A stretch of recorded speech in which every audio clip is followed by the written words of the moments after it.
શહેરના નારી ચોકડી ખાતે એકલા મુસાફરોને લૂંટતી ગેંગ ફરી સક્રિય થઈ વૃદ્ધાને નશીલો પદાર્થ આપી સોનાના ઘરેણાં અને રોકડની કરી લૂંટ.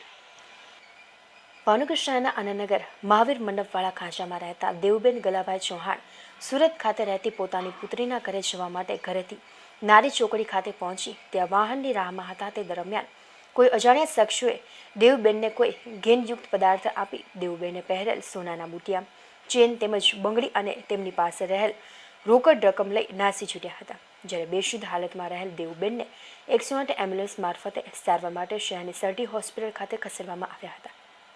ઘટનાને જાણ થતાં વરતેજ પોલીસનો કાફલો ઘટના સ્થળે દોડી ગયો હતો. દેવબેનને 2 પુત્રો હોવાનું તેમજ તેમના પતિ મજૂરી કામ કરતા હોવાનું જાણવા મળ્યું હતું.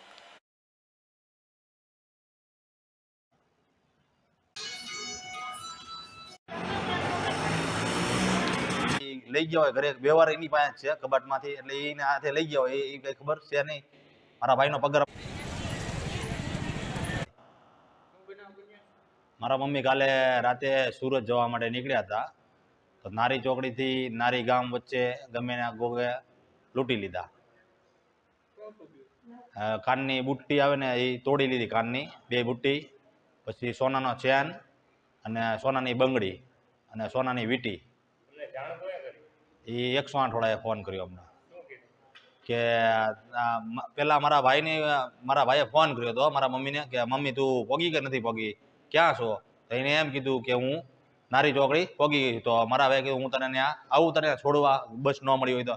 કે ના હું વહી જઈશ. બરોબર. પછી મારા ભાઈએ ફોન કાપી કાઢ્યો. પછી થોડીક વાર થઈને તો થોડીક વારમાંથી મારા મમ્મીના ફોનમાંથી 108 વાળાનો ફોન આવ્યો કે તમે કોણ બોલો છો? આ માડી છે તમારા શું થાય? તો આ મારા ભાઈએ એમ કીધું કે મારા મમ્મી છે. શું થયું? કે એને કાંઈ બી થયું છે અને અમે 108માં ટ્રોમા સેન્ટરમાં લઈને જાવી છીએ ભાવનગર, તમે તાત્કાલિક ત્યાં લઈને આવો.